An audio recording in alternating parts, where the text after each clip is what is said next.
Buenas tardes a todos, gracias a los compañeros que están con nosotros y especialmente a Elena, que participa en esta nueva conferencia del ciclo de historia de la independencia sudamericana. Antes de presentar a Elena Luz González Bazán, les paso las fechas próximas. El 2 de septiembre, el presidente del Instituto Belgraniano de Tucumán, el doctor Luis Héctor Giannicelli, a las 17 horas se va a referir a la amistad del general San Martín y el general Belgrano. Esa misma semana, el 4 de septiembre, el profesor Manuel Omar Armas, el éxodo jujeño, la epopeya heroica de un pueblo, las dos conferencias a las 17 horas, y el domingo, 6 de septiembre, el amigo Elías Dorakis se va a referir a la cuestión Tarija, a las 19 horas de la República del Estado Plurinacional de Bolivia, 20 horas Argentina. Bueno, Elena Luz González Bazán es periodista, es docente e historiadora. En la actualidad dicta las materias de historia, periodismo y literatura argentina y latinoamericana. Ha estudiado periodismo, ha realizado cursos de especialización en periodismo de investigación. En el marco de la carrera de periodismo realizó un curso taller con la licenciada Sandra Gonet en la Universidad de Salvador sobre literatura argentina y de América Latina. Y en la esfera del periodismo se ha especializado en la problemática de niñez y adolescencia. La carrera de historia la ha cursado en la Facultad de Filosofía y Letras de la UBA. Ha participado en congresos nacionales e internacionales, en este caso fue en Rusia, en el año 2002. Participó en la organización de las cátedras libres, la teoría de los dos demonios, en la Facultad de Filosofía y Letras de la UBA, historia y militancia también en Filosofía y Letras. En la cátedra libre John William Cook, Facultad de Ciencias Sociales, carrera de Ciencias Políticas. En la seccional Victoria de Ferrocarriles, y ha participado en la organización de las escuelas sindicales, Sindicato de Luz y Fuerza de Córdoba y Sindicato de Asociación de Trabajadores del Estado Santa Rosa La Pampa. Es autora de varios libros, entre ellos Mujer, Sociedad y Política 2007, 30 de marzo de 1982, Una gesta olvidada, publicado en el año 2012, Buenos Aires, Ciudad Industrial, Villa Crespo, caso testigo, del año 2016.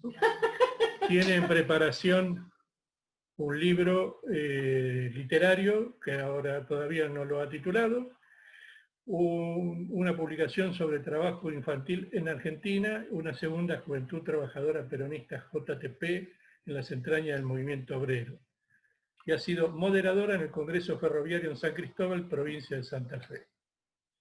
Algunas observaciones: ha participado en congresos, eventos, charlas y continúa estudiando cursos de perfeccionamiento pedagógicos en la UBA, sobre historia de la filosofía en universidades españolas y otras entidades académicas.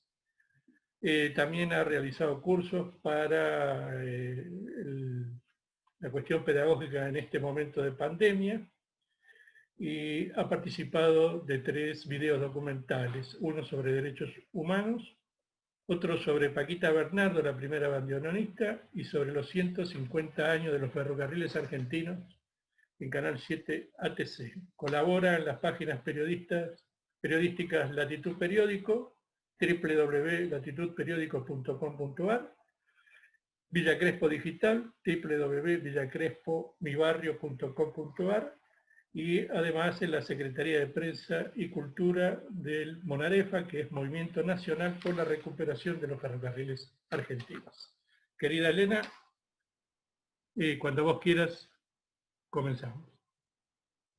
Bueno, primero buenas tardes a todos. En primer lugar, dar las gracias por haberme invitado. Quiero darle las gracias al Instituto y a Eduardo por esta invitación. Y en segundo lugar, comenzar un poco hablando de quién fue, una semblanza como me pidieron, y me parece muy bueno, de quién fue Manuel Belgrano. Este hombre que no solamente fue el creador de la bandera nacional, sino que fue uno de los hombres que realmente le dio la impronta muy, muy importante a la independencia de nuestro continente, y además un hombre que le dio la impronta fundamental al tema educativo, no solo para los niños, sino algo que parecía olvidado en aquel momento histórico, para las niñas de todo el continente, del territorio. Él entendía esto como algo fundamental, y por ello llevó adelante realmente una tarea, yo diría que no solamente ciclópea, sino que incomprendida. Bueno, comenzando un poco con su historia, él nace el 3 de junio de 1770 en el seno de una familia realmente de buenos recursos económicos en aquel momento. El padre era italiano, pero va a vivir a Cádiz. Cuando arriba en estas tierras se casa con la madre, que era de Santiago del Estero, también de una familia medianamente de buena posición en ese momento, sobre todo desde el punto de vista de una criolla realmente bien posicionada. Es una familia numerosa, de 8 varones y 3 mujeres. Hace su escuela primaria en el colegio, por supuesto en el San Carlos, lo que es hoy el Colegio Nacional Buenos Aires, y a los 16 años el padre decide que con un hermano vayan para Europa, específicamente para España, a seguir realizando sus estudios superiores. Esos estudios superiores los hace primero en la Universidad de Salamanca y luego en la de Valladolid, y ahí se recibe en la parte de leyes, ¿sí? Y termina recibiéndose como abogado, pero tiene otros 2 aspectos fundamentales que van a marcar la historia de Belgrano: la economía y el problema político, o el tema político. Y esto lo vamos a ver después en todo su proceso, digamos, que va llevando adelante. Manuel Belgrano calculen que nace en el 70, en el 86 viaje a Europa, en el 89 es la Revolución Francesa. Esto es bueno marcarlo, porque él va a tener un contacto muy cercano con aquel movimiento impresionante de la historia mundial. Y ahí va a tomar una impronta y lo va a marcar en sus escritos, en lo que él va diciendo, que tiene que ver con la libertad, la fraternidad, la igualdad, y que lo va a marcar permanentemente en toda su vida. Belgrano vive 50 años impresionantes realmente, y una de las cosas que sí hay que ver, digamos, yo después voy a leer algunas de las frases porque creo que habla en él mucho mejor que nadie, ¿sí? En ese trabajo económico, en esa actitud que él va teniendo, es nombrado secretario del consulado para Buenos Aires. Tengamos en cuenta que los consulados que había en ese momento eran solamente los 2 grandes, las 2 grandes virreinatos, que eran el del Perú y el de México. O sea que los consulados estaban en Lima, capital elegida para el virreinato del Perú, y el caso de México. Se abre el virreinato del Río de la Plata y en Buenos Aires él va a ser el secretario. Y acá ya la tarea de Belgrano con respecto a todo lo que él va a tratar de llevar adelante. Una de las cosas esenciales es que va a tener una puja muy fuerte con respecto al problema del monopolio y el libre comercio. Por eso hablé de la Revolución Francesa, porque ya en ese momento comienza a tener una impronta, ¿sí?, de la aparición, lógicamente, desde el punto de vista político y de las ideas, de esto que va a ser después el capitalismo triunfante en el mundo, y por supuesto el libre comercio. Y nosotros, no olvidemos, como colonias españolas sufríamos, porque hay que decirlo bien, se sufría el monopolio español. Él va a tener entonces ese planteo concreto entre una cosa y la otra. Como secretario entonces del consulado va a llevar adelante obras, compra de maquinarias, todo lo que tiene que ver con los procedimientos industriales, la apertura de puertos, la colocación de faros, ¿sí? Y va a tener la impronta también de tratar de que se lleve adelante todo lo que tenga que ver con la agricultura. Le da gran importancia al tema agrícola. Y acá aparece entonces el pensamiento sobre el tema educativo. Acá comienzan a aparecer en Belgrano la idea de las escuelas, y él funda la Escuela de Artes, la Escuela Náutica, va a plantear las matemáticas, la aritmética y las matemáticas en general como una herramienta fundamental, las artes la plantea como una herramienta fundamental para todo lo que tenga que ver con el trabajo manual, y ahí va a estar los carpinteros, los herreros, todos los que tienen que trabajar con sus manos necesitan tener elementos de las artes y de las matemáticas para llevar adelante un buen trabajo. Esto ya lo va a plantear Belgrano. Se va a plantear la Escuela de Comercio, la náutica ya lo dije, y en ese sentido una de las cosas que va a decir con claridad es que hay que combatir la ignorancia. Y entonces yo acá quiero leer algunas frases de Belgrano que me parece que son en ese sentido fundamentales para ver su pensamiento. Dice: soy muy amante de que todas las ciencias se sepan por principios y nadie pueda tener conocimientos de aquellas sin estar instruidos en estos.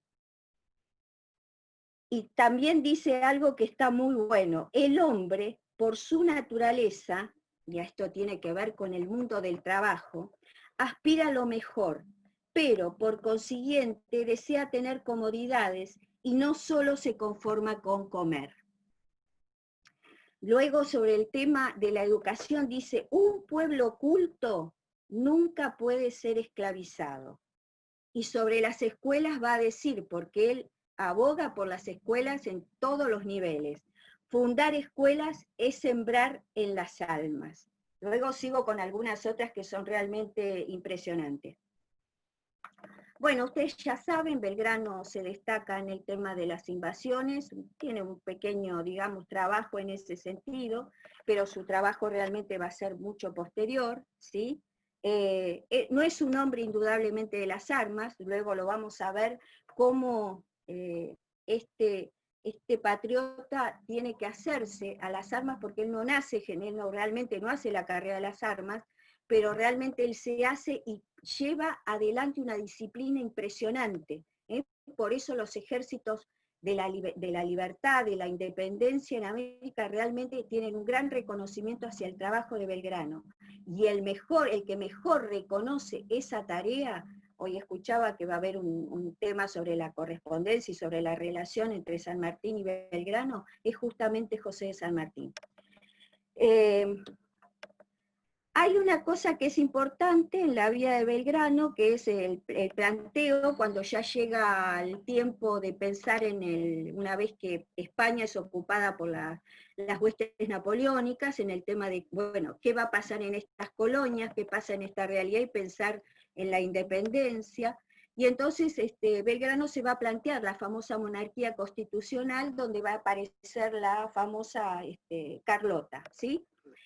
En ese proceso vuelto ya a nuestras tierras, se va a relacionar y va a tener un muy buen acercamiento, tanto con Castelli como con Moreno, pero también con Paso, con Vieites, con Donado, Pueyrredón y Rodríguez Peña, que son de alguna manera, ¿sí? Los personajes que van a llevar adelante un trabajo hacia el proceso independentista, o lo que va a ser posteriormente mayo, el 25 de mayo. Pero previo también hay que nombrar, ¿sí?, el trabajo de la famosa Junta Tuitiva que se hace un año antes, que ya es el despertar del proceso revolucionario en nuestro continente. Y la otra tarea importante para destacar es la de Miranda, que lleva adelante también un planteo revolucionario, un planteo de la independencia de nuestro continente, porque ya está claro que una vez ocupada España, bueno, los hombres de América o de este continente tienen derecho a buscar la independencia. Belgrano funda varios, tiene, digamos, lleva adelante procesos importantes con el tema periodístico, no en vano está en el Correo de Comercio, el Telégrafo Mercantil, o sea, son todos emprendimientos donde Belgrano pone realmente mucho ahínco, y en ese sentido, digamos, hay una valoración importante de él. Hay una cosa que plantean algunos historiadores y que está bueno comentarlo, no sé si es exactamente así porque habría que buscar un poco más otras fuentes, perdón, pero se plantea que Belgrano es el impulsor del famoso, digamos, contrato que después va a sacar adelante Moreno. O sea, ese reglamento interno que pareciera que es influjo de Belgrano, y Moreno es el que lo lleva a la escritura, a la práctica. ¿Por qué? Porque dicen que tanto Moreno como Belgrano tenían una muy buena relación entre los dos. Se comprendían mucho desde el punto de vista de lo que querían para América, o para este continente y la libertad de fundamentalmente, bueno, de lo que era en ese momento el virreinato, ¿sí?, del Río de la Plata. Bueno, cosas que va a realizar. Cuando él se va a la expedición al Paraguay, que tiene que pasar, digamos, funda lo que va a ser Mandisoví, Curozuca, Cuatiá, y es importante ver 2 o 3 cosas de ahí. La importancia nuevamente del tema de las escuelas. Quiere solares para escuelas para los chicos. Y otra de las cosas que va a hacer en Misiones es un requerimiento, porque la viruela es muy importante ya en esa zona, y plantea el tema de la vacunación, que se busquen vacunas para vacunar contra la viruela, porque realmente diezma al pueblo, no solo misionero, sino de toda la región. O sea, como vemos, lo que sí podemos entender de este Manuel Belgrano es la preocupación social que va llevando todo el tiempo, ¿sí?, en este largo proceso que va a ser, digamos, llevar adelante como parte del general, de comandante en jefe de cada una de estas regiones, y la preocupación no solamente militar, sino la preocupación por las sociedades que él va viendo. O sea, no se queda, digamos, con una sola mirada, va entendiendo lo que va sucediendo, y ahí está su capacidad, digamos, ¿no? La capacidad que él tiene como hombre, y como comprendiendo lo que por ahí no había visto ni en Europa, ni incluso en su propia Buenos Aires en ese momento. Es un hombre que, acá los otros días escuchaba el debate sobre si la bandera era blanca, celeste y blanca, o celeste, blanca, celeste. Yo no voy a entrar en ese debate porque no me parece. Sí está claro que Belgrano ya, digamos, para los ejércitos de la independencia se va a plantear una insignia, algo que digamos, marque quiénes son unos y otros en ese sentido. Y lógicamente la escarapela va a aparecer ahí en febrero del 12, y posteriormente la bandera. No le es fácil a Belgrano el tema de la jura de la bandera, al contrario, porque desde Buenos Aires tiene serios problemas en contra de las actitudes o lo que él asume como la jura de esta bandera, que es de estos 2 colores, blanco y celeste, o celeste y blanco, ¿sí? Porque desde Buenos Aires indudablemente le vuelven a decir que no, él realmente no recibe todos los mensajes tal como están. Esos 27 de febrero, él parte inmediatamente hacia un nuevo espacio del territorio y no recibe esa indicación, ¿sí? Bien, en la campaña del norte, algunos aspectos importantes de marcar. Cuando él va tomando los distintos ejércitos, los distintos momentos en las distintas campañas, lo que encuentra es un problema de soldados, de comandantes, de oficiales que realmente no tienen un gran nivel de disciplina. Y esto es lo que él va a llevar adelante, no siendo un hombre del ejército, él mismo lo plantea, yo no soy un hombre de armas, ¿sí? Él lleva adelante una gran disciplina, pero esencialmente les mete con vocación el amor a la independencia, a la libertad. Y así es que los propios historiadores, incluso hasta los más críticos de Manuel Belgrano, tienen que reconocer que esta vocación impresionante que lleva adelante él, lo hace que sienta con fuerza, ¿sí? Es tal lo que les mete y les logra hacer entender la vocación por la independencia, que tienen actos de arrojo únicos que se conocen en la historia nacional. Si uno quiere compararlo, un acto de arrojo impresionante fue el cruce de los Andes, ¿sí? Entonces, uno va viendo en la lucha por la independencia que hay vocación por ser independiente y aparte realmente arrojo infernal de los hombres que en aquel momento dieron todo. Cuando él llega con la campaña del norte, con Pueyrredón se encuentra en Yatasto, lo que tiene es esto que les estaba comentando: deserciones, falta de armamento, desmoralización, ¿sí? Realmente estaba toda esa situación y todo eso había que revertirlo, si no era imposible llevar adelante el proceso de la independencia. Así que a eso se acomete él y lo lleva realmente con un muy buen trabajo.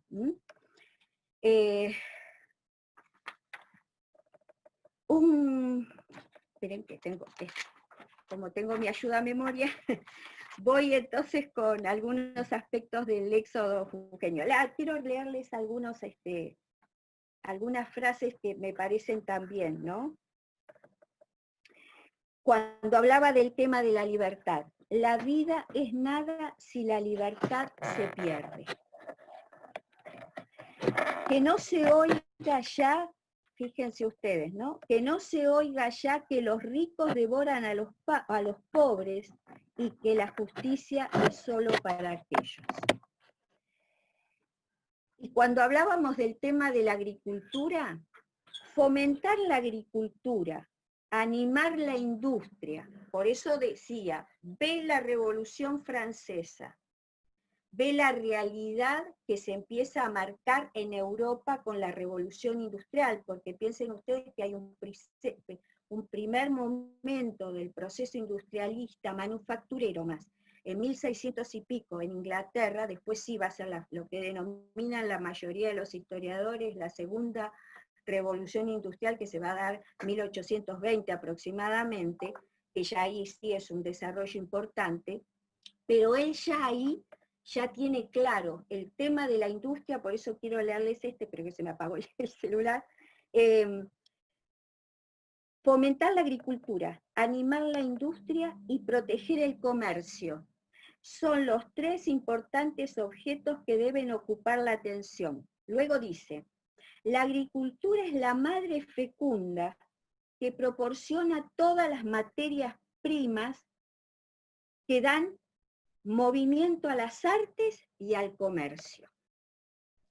O sea, ya él tiene un plan concreto sobre lo que es el desarrollo de la agricultura, y eso es lo que va a llevar adelante, lógicamente, en todos los lugares donde va.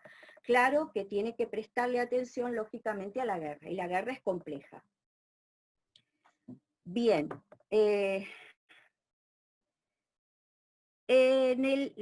Ya se va a tratar mucho más fuertemente el éxodo, pero yo plantear esto sobre el éxodo jujeño, porque no fue fácil hacerlo. Creo que hay que compararlo con la redota de Artigas. Y creo que son las dos grandes manifestaciones en América que hay sobre la forma en que los pueblos, en este caso el de Jujuy, deja absolutamente todo. Realmente un pueblo que no deja nada, absolutamente nada, pero no es fácil para Belgrano. Tiene en un momento determinado, en el bando que plantea, es aquel que no cumple, que no hace campo arrasado, va a pasarlo por las armas. O sea, no es una cosa sencilla para Belgrano esto. No llega a eso porque evidentemente el pueblo lo entiende y eso va a ser un éxodo impresionante de todo un pueblo que deja, por supuesto, yermo todo el espacio y los realistas cuando llegan se encuentran con la nada. Una cosa infernal, digamos, del trabajo de Belgrano.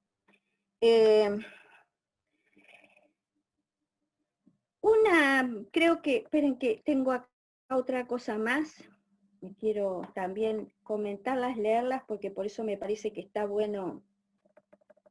En la edición del 17 de marzo de 1810, en uno de los periódicos, Manuel Belgrano sentenciaba que casi se podrá asegurar que los pampas, ya habla de las comunidades originarias, ¿sí? En este caso del sur de nuestro territorio, viven mejor porque al fin tienen sus reglas, con qué gobernarse, conocen una autoridad que los ha de premiar o castigar si faltan a ellas, y el ojo celador del cacique está sobre ellos, no así los nuestros entregados a sí mismos, sin haber oído acaso la voz de su pastor eclesiástico, dejar obrar sus pasiones, y viven en la decantada vida natural en que todo es un abandono y un desastre perpetuo. Compara evidentemente porque incluso ve la realidad de las comunidades originarias del norte y también conoce las del sur. Sobre digamos, porque le voy a dedicar un poquito más del tiempo al tema educativo, ¿no? Él, hay un hombre, diríamos que hay un momento determinado que Belgrano, ante la situación que vive y siempre obligado en ese sentido, termina contrayendo lo que va a ser después el motivo de su muerte, que va a ser una hidropesía. Fallece, por supuesto, a los 50 años en una situación realmente terrible de su salud. Y Belgrano no deja en ningún momento el ejército, en ese momento. Es más, la pobreza es terrible, prácticamente no tienen para comer. En algún momento de su testamento dice comíamos llamas, ya no había nada, ¿sí? Y comían lo que existía, lo que había, y prácticamente no tenían cómo alimentarse. Él ya tenía el estómago destrozado, así que cualquier cosa que le daban realmente no la podía ingerir. Y en ese sentido, digamos, pide en su momento irse a Tucumán a pasarlo el final de sus días. En Tucumán no es bien tratado, realmente ya la guerra civil es muy importante en nuestro continente, ya empieza, y sobre todo lo que es nuestro gran territorio, lo que hoy podríamos decir que era después va a ser posteriormente la República Argentina, y hay una gran incomprensión hacia la propia tarea de Manuel Belgrano. Es más, hay un permanente castigarlo, con el tema de Vilcapugio y Ayohuma lo quieren castigar realmente, y bueno, es San Martín que realmente lo mantiene con una carta que le escribe a Buenos Aires diciendo y hablando del hombre que realmente es el mejor de todos porque es el que ha comprendido la independencia. Y él lo quiere mantener con él en el ejército, pero Buenos Aires lo saca de destino. Cuando Belgrano vuelve al ejército del norte, realmente, vamos a decirlo con un término un poco feo, es un desastre. Y tiene que volver nuevamente a poner, digamos, en disciplina a esos hombres que realmente habían perdido todo su capacidad de poderse disciplinar para un ejército que tenía que pelear para eso. Belgrano, digamos, el proceso más complejo va a ser ese, ya pide por favor salir, ya no da más, lo acompañan los soldados, se despide, hay realmente toda una ceremonia que le hacen porque realmente lo aprecian y lo respetan como su comandante. Va a llegar a Buenos Aires, donde pasa su tiempo final, cuidado por su hermana y por su hermano a quien le va a entregar su testamento. Ese testamento es donde pide que cuide las famosas escuelas, y no tiene, por supuesto, le deben dinero por todos lados, no le pagan absolutamente de todo lo que le ha prometido Buenos Aires, no le pagan absolutamente nada. Él se basa sobre eso, el reloj de oro se lo da en pago al médico que lo ha atendido durante mucho tiempo, y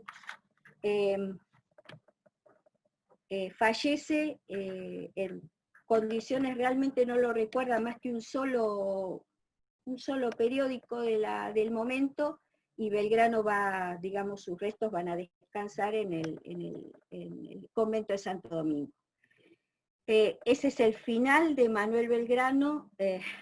Siempre uno piensa cómo es posible que un hombre que dio tanto para la libertad y la independencia de nuestros pueblos los pueblos hayan sido tan esquivos con él, pero fue la realidad. Voy al tema educativo de Belgrano. Por eso quería leerles esto otro, y ya vamos cerrando. En el Correo Argentino, de marzo de 1810, dice, obliguen los jueces a los padres a que manden sus hijos a la escuela, por todos los medios que la prudencia es capaz de dictar, y si hubiere alguno que, desconociendo tan sagrada obligación, se resistieren a su cumplimiento, como verdaderos padres que son de la patria, tomen a su cargo los hijos de ella y pónganlos al cuidado de las personas que los atiendan. Los hombres de la iglesia tenían que predicar acerca del deber de la enseñanza a los hijos. Estimulen a los padres para que les den tan arreglada dirección, valiéndose de los medios que proporciona su influencia en los espíritus. Que los maestros sean virtuosos y puedan con su ejemplo dar lecciones prácticas a la niñez y juventud y dirigirlos por el camino de la santa religión y del honor. Belgrano creía que los dos elementos fundamentales para la educación era la religión y la educación. Era un hombre profundamente creyente. Y en otro de sus párrafos sobre educación decía: dirigid, señores, vuestras miradas a los manuscritos antiguos. Si queréis convencernos, observar esas medallas, las estatuas, leed los libros, y sobre todo el libro de los libros, y encontraréis tantas pruebas de esto mismo que plenamente quedaréis convencidos. Si yo no temiera molestaros, os presentaría un catálogo inmenso de héroes elogiados por sus acciones, por sus hechos útiles al público, y no creáis que los confundiría con los monstruos a quienes la adulan, la vil adulación, hija de la servilidad voluntaria, ¿sí? Y verificó y elevó aquella clase distinguida. Sarmiento va a decir sobre Belgrano, el más inimitable de los buenos modelos. Después les leo un par más. Belgrano se propone la educación para las niñas, y lo plantea así: educación para las niñas, educación para los chicos en general, porque la agricultura, los padres mandan a trabajar a los niños y los niños pierden la posibilidad de la educación. Y algo que incluso va a plantear mucho tiempo después el propio Sarmiento en materia educativa: el hombre tiene que estar, el trabajador tiene que estar realmente educado para poder mover, para poder trabajar con las nuevas técnicas y las nuevas cosas que aparecen para el trabajo. Y eso solamente se logra con la educación. Belgrano planteaba estas cosas, por eso la escuela náutica, la escuela de comercio, la aritmética, el tema de las matemáticas, la escuela para las niñas, la escuela para los chicos en general. Donde va a plantear las escuelas, y la escuela pública, el defensor de la escuela pública. Las famosas 4, cuando a él le entregan esos famosos 40.000 pesos, las 4 escuelas públicas que supuestamente tendrían que haberse fundado, bueno, no se llevan a cabo. Todas las escuelas que realmente él lleva adelante tampoco, digamos, duran, pero es un empecinado en ese sentido. Sobre la escuela náutica dice, todo esto manifiesta la asiduidad en el trabajo, puesto que sin ella no es posible posicionarse de unos conocimientos cuya entrada es tan árida y tan penosa, no pudiendo vencer el desfallecimiento que imprime aún a los hombres formados, cuyo entendimiento está acostumbrado a la meditación, sin abandonar las distracciones propias a la edad y trabajar con constancia. Educación y trabajo eran las premisas de Manuel Belgrano.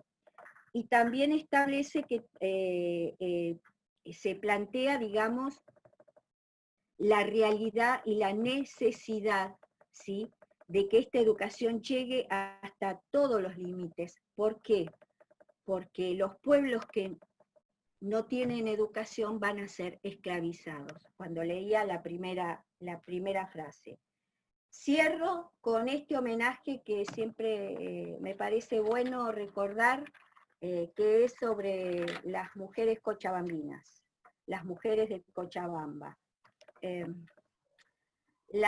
Cuando están llegando las huestes, ¿sí?, en ese momento, de Goyeneche a Cochabamba, ya Antesana, que era su gobernador, en principio reúne en asamblea al pueblo, bueno, hay aparentemente unos 1000 hombres, poco menos, según le cuenta el soldado Turpín luego a Manuel Belgrano, en una carta, y en principio él dice que va, bueno, ¿qué hacen? Y todo en general dicen que quieren, por supuesto, enfrentarse.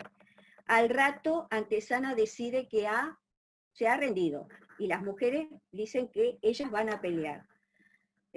Antesana, por supuesto, cierra todo el lugar donde están las armas, la pólvora, etc. Las mujeres van y lo abren con todo, son las mujeres del pueblo, ¿sí? Y ellas son las que van a irse hasta San Sebastián, hasta la colina.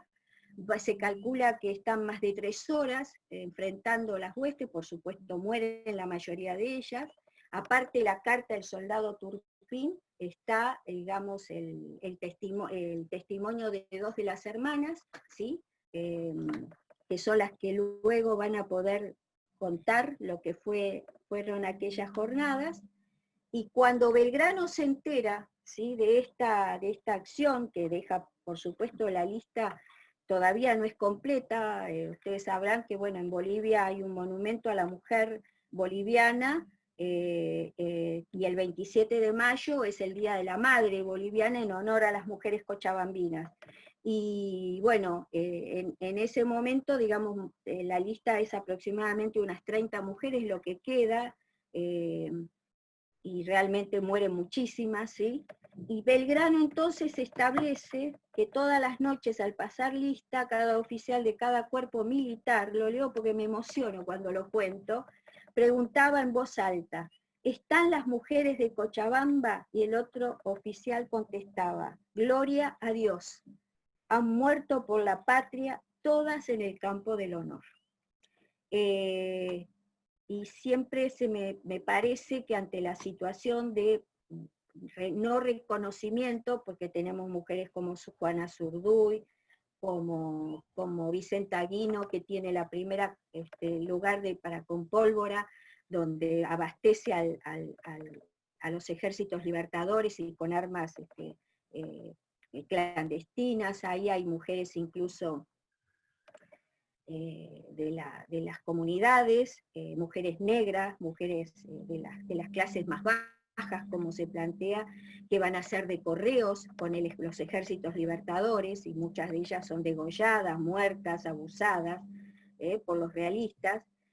Tenemos muchísimas mujeres en ese sentido que pelearon por la independencia, como estas mujeres, y está bueno lo de Manuel Belgrano porque es un homenaje a las grandes mujeres de la historia nacional, de la historia de América Latina, que por ahí siempre se olvida un poco de rendirles el suficiente homenaje. Así que me parece bueno esto del general Manuel Belgrano, del creador de la bandera, pero también de un hombre probo que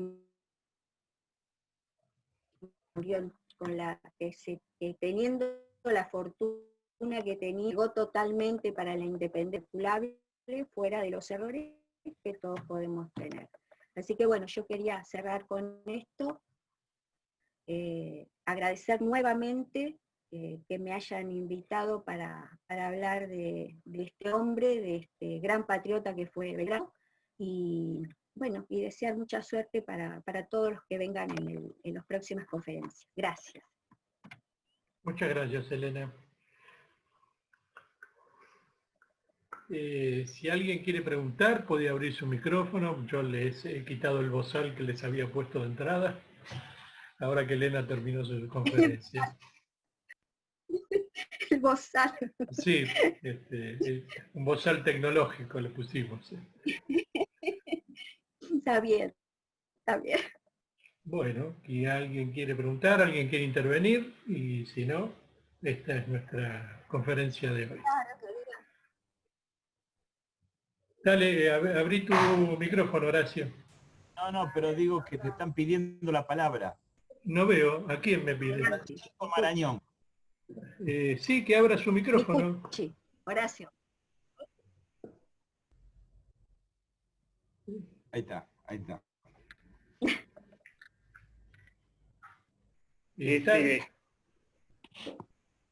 Yo le quería preguntar a Elena, que es historiadora y periodista.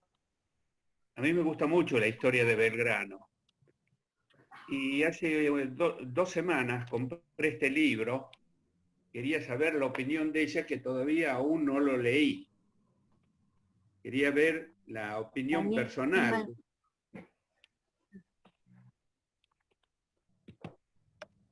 Yo a Daniel Balmaceda he leído así alguna cosita, no lo he leído, pero voy a decir algo que digo siempre a todos mis alumnos cuando hablo del tema de la historia. Y lo hago yo, por eso lo digo así. Hay que leer a todo el mundo, no hay que cerrarse. O sea, vamos a tener, el tema es que cuando nosotros nos vamos a dar cuenta si está novelado, tiene realmente una cosa interesante o no, esencialmente nos vamos a dar cuenta por el tipo de fuentes que está utilizando. Pero hay que leer a todos. Hay que leer a los liberales, a los revisionistas, a los modernos, que fue la última corriente de la Facultad de Filosofía y Letras, y hay que leer todas las corrientes marxistas que pueda haber. No hay que cerrarse a nada. Uno después, cuando sobre alguien, por ejemplo, a usted, Francisco, que le gusta Belgrano, lea 2, 3, 4, y va a ver que va a haber puntos en contactos entre esos historiadores que van a decir que eso es así, y otras cosas que a uno le van a quedar como duda, como yo planteaba al principio, algunos plantean algo, y que uno tiene que después ver cómo va a profundizar si eso fue realmente así o no. Pero hay que leer a todo el mundo, no hay que cerrarse a nadie, porque no sirve. O sea, plantearnos que fulano es el que dice la verdad, no es así. O sea, puede haber muy buenos historiadores, hay muy buenos historiadores en todas las corrientes, y bueno, uno después irá viendo un poco mejor. Hay algunos que escriben mejor, otros peor, pero bueno, como todo. Así que está bien. Bueno, muy amable, gracias. No, por favor.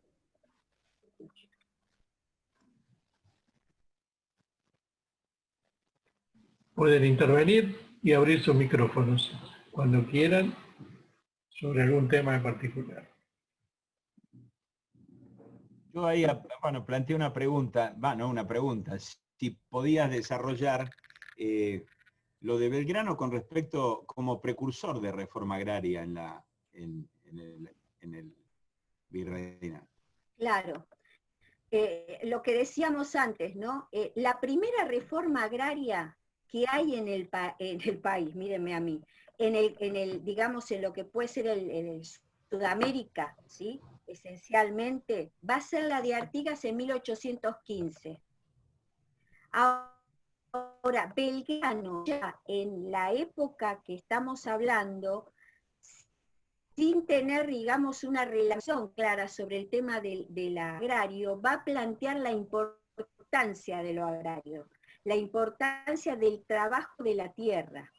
Y de alguna manera todo eso es una avanzada, si queremos, ¿sí? Porque él está planteando no solo el tema del aprovechamiento de la agricultura, ¿sí? De las materias primas, sino de la industria, fíjense ustedes que él lo dice, industria, con claridad en ese sentido, y el comercio, o sea, las tres vertientes que de alguna manera serían vértice de lo que va a ser luego el desarrollo del sistema capitalista mundial. Pero sí, él de alguna manera es un hombre que va a plantearse la agricultura como el desarrollo y la capacidad de los hombres para poder cultivar su tierra. Y plantea así, cuando él se reúne con distintas comunidades originarias, él ve, y por eso esto de los pampas, de alguna manera uno lo puede, si quiere, mencionar un poquito, cómo él ve ese desarrollo en el interior, en nuestro gran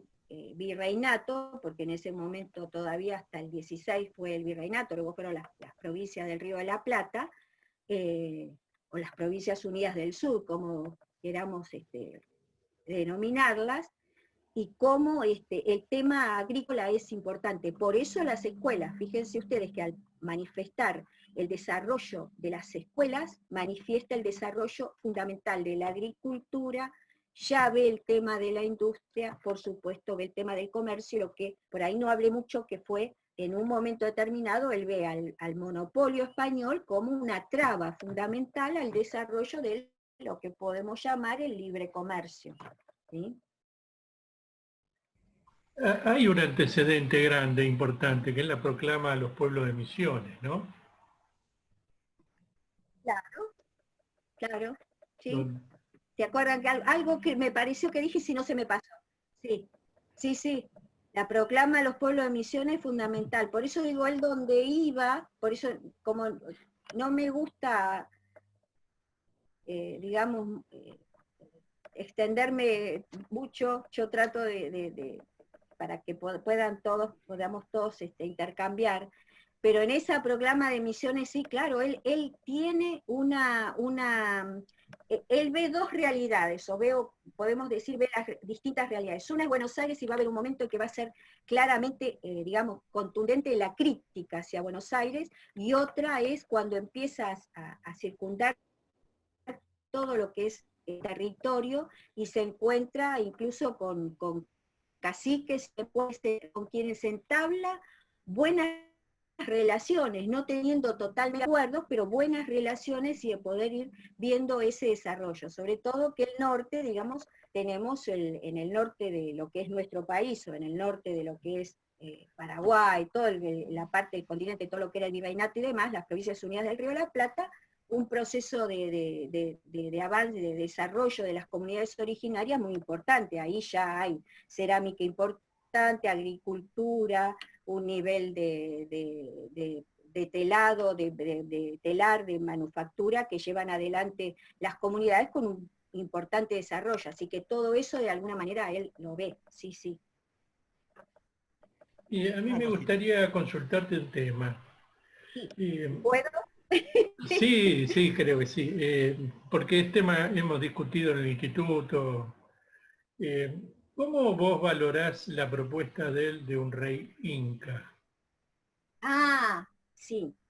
Porque acá hay distintas valoraciones, unos ponen el centro de la propuesta de Belgrano mirando a Europa, pero hay compañeros nuestros que piensan que Belgrano ponía el centro en la incorporación de la gran masa originaria, la guerra de la independencia, teniendo en cuenta que el núcleo de la guerra de la independencia fue durante muchos años el Alto Perú, hasta que San Martín cambia la táctica y va por el mar. Yo creo que esencialmente vieron que primero él está con que esté la reina Carlota, ¿sí? Tiene. Y él en sus memorias hace una autocrítica. Él dice que se equivoca con ese planteo. Después, en el tema de los pueblos, fíjense que, bueno, cuando se da el Congreso de Tucumán, Belgrano, que participa activamente en el Congreso, Lo que sí hay que decir de Belgrano que es un hombre de bajo perfil, y hay cosas que a veces encontrarlo, porque fue un hombre realmente de bajo perfil, pero él desde junio trabaja en el Congreso de Tucumán y presiona terriblemente por la declaración de la independencia porque no había convencimiento. Y San Martín, por su lado, hace exactamente lo mismo.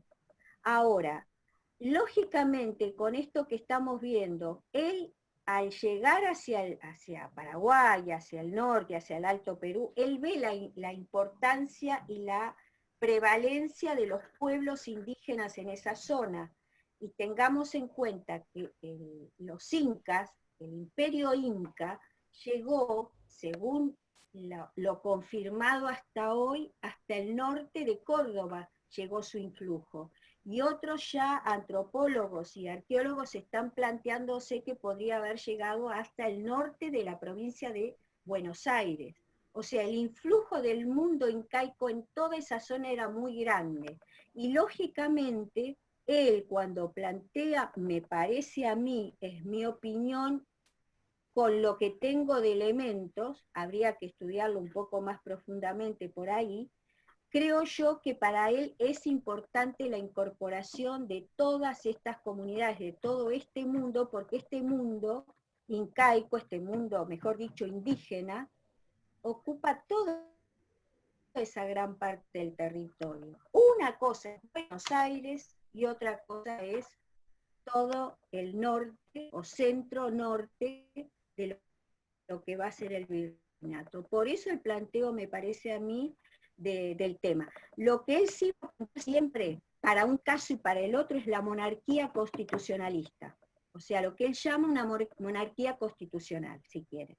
Pero sí, yo creo que él ve fuertemente ese influjo y bueno, se lo va a plantear como tal. Podríamos decir eso. Lo de Europa puede ser con Carlota, pero evidentemente posteriormente en pocos años esta otra posición, ¿no? Un hombre que, bueno, cambia a partir de que tiene otra realidad, me parece a mí.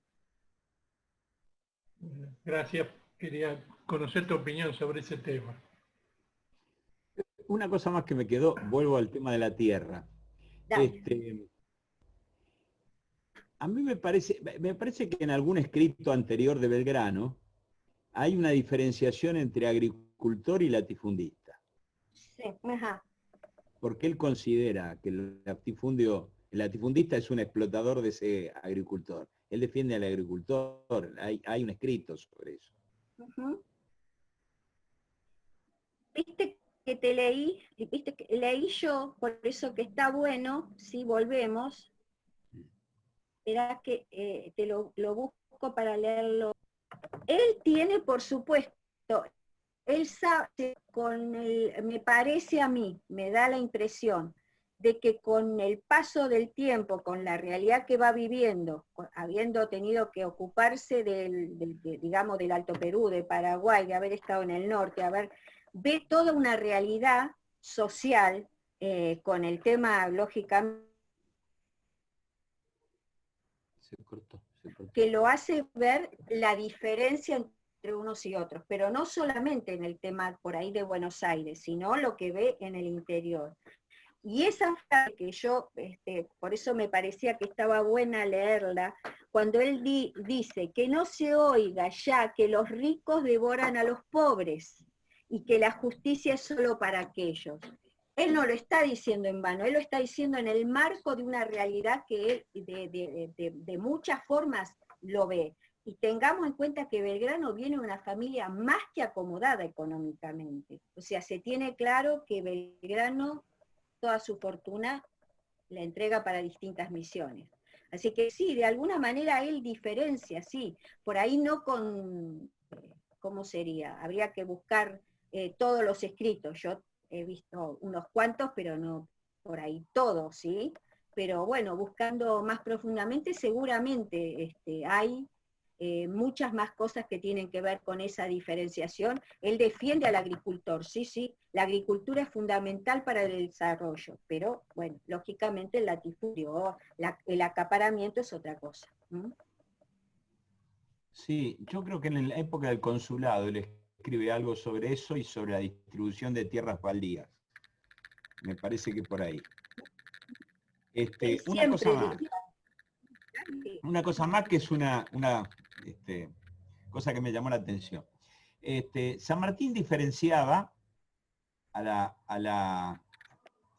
trabajaba diferenciando los absolutistas de los liberales.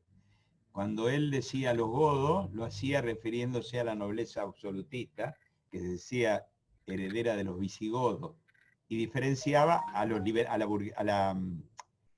nobleza liberal, que efectivamente después fue así. Hay una relación que a mí siempre me resultó curiosa, que es la de él con Tristán, a cual le da, lo hace jurar que no va a pelear más, y efectivamente Tristán no vuelve a pelear. Pero él lo conocía a Tristán de España, y curiosamente dicen que Tristán, yo te pregunto porque eso es lo que he escuchado, ¿no?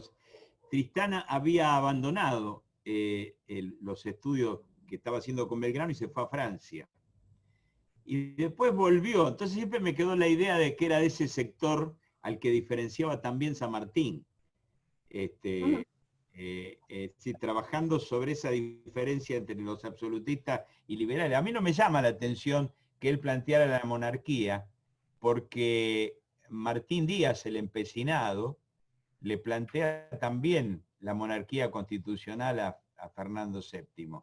Yo digo, vos que sabés de esa relación, si hay algo así que se pueda rastrear con Tristán. Claro, por un lado sí, o sea, tengamos en cuenta que él estudia en Francia lo mismo que San Martín, bueno, es el héroe digamos, en la pelea contra Napoleón, ¿sí? Es uno de los grandes generales, uno de los grandes coroneles que se destaca, es un estratega realmente, ¿sí? Conocimiento hay. Ahora, a él le hacen cargo porque cuando toma prisioneros, entre ellos por supuesto a Pío Tristán, que estaba en la vanguardia en Tucumán, lo estoy mirando, es tal el tema que lo que toman presos son 3.398. Ahora, según planteaban en ese momento, había que pasarlos por las armas, y Belgrano no los pasa por las armas. Y Buenos Aires le reprocha, y más, lo quiere, digamos, juzgar, si quieren ustedes. Ahora, que la relación haya sido, que puede ser que sea con Pío Tristán algo específico, la pelea se lleva adelante y él le gana la pelea, y le gana con mucho menos hombres, o sea, es más, Pío Tristán queda asombrado de la estrategia militar que llevan adelante, porque son, miren, yo voy a mirar la cantidad, eran 1.800 contra más de 3.000 en total. O sea, realmente la estrategia que llevan adelante es impresionante, pero esencialmente, y esto lo destacan la mayoría de los historiadores, entre ellos Mitre, que hay que plantearlo, Mitre escribe una historia infernal de Belgrano, pero no solo Mitre, otros historiadores también, el caso de Álvaro Yunque y otros más, está la disciplina, está la vocación que tienen por realmente ser libres, que llevan adelante una tarea que nunca imaginan. Y él lo que no hace es fusilar o pasarlos por las armas a estos 3.000, casi 3.400 hombres. ¿Lo conocía Tristán? Sí, tenía algún conocimiento, seguramente se habían llevado en España, pero bueno, yo creo que el problema esencial acá es también por ahí acuerdos que luego no se llevaron adelante, y como decís vos muy bien, no, Tristán quedó ahí, sumergido, digamos, en no seguir, ¿no? Pero seguramente había algún tipo de relación. No sé si exactamente porque unos eran godos y otros eran realistas. Creo que la terminología por ahí habría que buscarla un poco más finamente, puede ser, pero bueno, es un poco esta realidad. Tengamos en cuenta por eso, no pasa por las armas casi 3.400 presos, que los toman prisioneros. Es una actitud de Belgrano. No, yo no lo critico no digo crítica por su actividad militar, sino por su habilidad, igual que San Martín, para precisar el enemigo, Así es. para precisar el golpe, porque San Martín fue muy importante el trabajo sobre esa nobleza liberal que después subleva a un ejército de 10.000 hombres que iba a venir acá. Así que digo por la finura de cirujano y no de carnicero. Lo digo como habilidad política. Era un hombre muy hábil, hay que decir, un hombre muy inteligente, sí, sí, claro que sí. No hizo, digamos, por eso cuando me pareció que había que destacar una cantidad de cosas de él, el tema educativo me pareció fundamental. ¿Por qué? Porque eso demuestra la inteligencia y la capacidad que tuvo para llevar adelante una cantidad de cosas que no eran sencillas en ese momento. Y por otro lado, un hombre que no venía del ejército, él mismo lo plantea, que no se había nunca introducido comandante ni general, apenas había estado un poco en las milicias previo al tema de las invasiones inglesas, la primera y demás, que llevara adelante la tarea, por eso yo decía Ciclopia, que lleva adelante como general, como comandante de todas esas fuerzas, que las disciplina, que les mete ese valor que tienen, que puede llegarles a inculcar la necesidad de ser libres, y un hombre que no viene justamente de ahí, de las armas, de la guerra, del mundo militar, está demostrando una gran capacidad. Y por eso resalté, y lo vuelvo a decir, el que mejor lo ve, que es sí un hombre que viene del mundo militar, es San Martín, cuando lo destaca ante una carta impresionante que hay de San Martín, que lo destaca ante Buenos Aires, planteando que es el mejor que hay, realmente si hay un hombre excelente para la tarea, es justamente Manuel Belgrano. Entonces creo que sí, un poco es eso. Sí, yo me parece que sí, que es de un hombre realmente inteligente, muy inteligente. Muy. Yo voy a hacer un aporte para esta conversación tan interesante. Nosotros el sistema de inteligencia que tuvo el general San Martín lo hemos estudiado. Tiene un sistema de inteligencia que le permite a San Martín no solo conocer, sino engañar al enemigo. Pero creo que no tenemos precisado el trabajo de inteligencia que tenía Belgrano. Porque en la relación con Pío Tristán, ahí está la figura de Fernández Campero.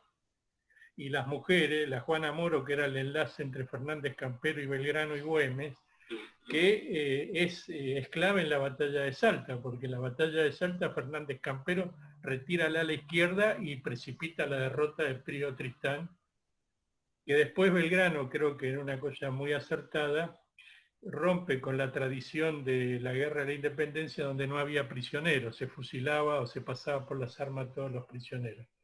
Pero me parece que, digo para el instituto, hay un tema ahí a estudiar que fue la red política que Belgrano organizó, que le permitió hacer cosas que no se pueden explicar por el número de soldados o por el número de armas y pólvora o balas que tuviera, sino que hay un fino trabajo político. Después Fernández Campero le costó la vida, todos saben que murió brutalmente torturado, y que San Martín, Belgrano y Güemes ofrecieron cambiar decenas de prisioneros por Fernández Campero, y los españoles se negaron. Pero me parece que ahí hay un nudo que nosotros tenemos que estudiar, que fue el fino trabajo político que Belgrano hizo, que le permitió ampliar la base política con la cual se desarrolló la guerra de la independencia, todo ese periodo en el Alto Perú, que era una unidad desde Tucumán al Alto Perú hasta el límite de lo que se llamaba entonces el Bajo Perú, que era ya el virreinato del Perú. Digo, para meter un tema, agregar una opinión sobre este tema tan apasionante que es el rol de Belgrano. Efectivamente, San Martín dice el más completo de todos. Claro. No será un Moró, no será Napoleón, pero es el más completo de todos los generales de América, dice San Martín, que algo sabía del tema. sobre ese tema de cómo utilizó, cuando yo comencé, hago una pequeña introducción sobre el trabajo que hago sobre el tema de las mujeres, y ahí descubro a la Vicente Aguino, o Eguino, depende la fuente. Esa es una señora Patricia, digamos, que pone en un lugar especial de su mansión la fábrica de pólvoras y armas que van destinadas a Belgrano.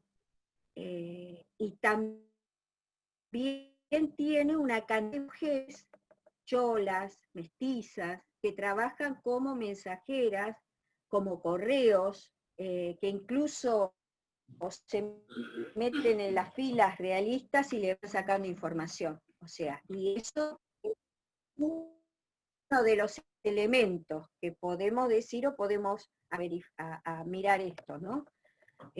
Por supuesto, cuando la descubren a Vicente Aguino, como es una mujer de las clases altas, no la condenan un par de veces a la muerte, pero no lo llevan adelante justamente por esto. Pero cada una, la Chola Manzanera, que era una de las chicas que estaban con ella, que era que hacían de mensajeras y demás, ella la castigan presenciando las violaciones, torturas y asesinatos de sus compañeras, ¿no?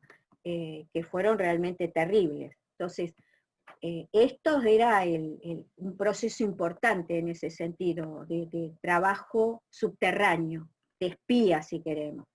Y una cosa que me quedó cuando plantearon lo del tema, que ahora me acordé y lo quería decir, es sobre el tema de las comunidades. No olvidemos, bueno, que Castelli, Belgrano, Moreno, ¿sí? Todos, Monteagudo tenían una íntima relación.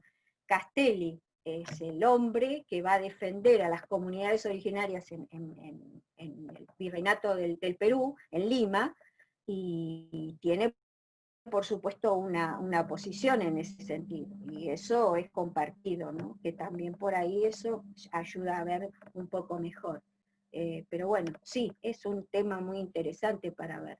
Por ahí este pequeño enlace de cosas que se van dando pueden ayudar. Lógicamente que tiene que haber mucho trabajo de zapa, realmente de espías y de cosas para poder llevar adelante semejante obra, ¿no? Aparte de la convicción y el valor de tantos miles y miles de seres humanos que llevaron adelante nuestra independencia. Bueno, muy bien. No sé si alguien más quiere intervenir, ¿tienen preguntas? Si no, Elena, te vamos a liberar en esta excelente conferencia. Bueno, te agradecemos mucho, Elena. Muy buena, se muy te corta interesante. un poco, Eduardo. No, la agradecida soy yo, la agradecida a todos, y gracias porque me hicieron pensar mucho. Gracias. Muchas gracias. Bueno, esta conferencia va a estar en los próximos días ya en el canal del Instituto, a disposición de todos los que la quieran, y la vamos a distribuir. Gracias, Elena, un gran abrazo. Y no va a ser la última esta. Muchas gracias a ustedes, un cariño grande. Bueno, muchas gracias. Que estén todos bien. Adiós. Gracias a todos.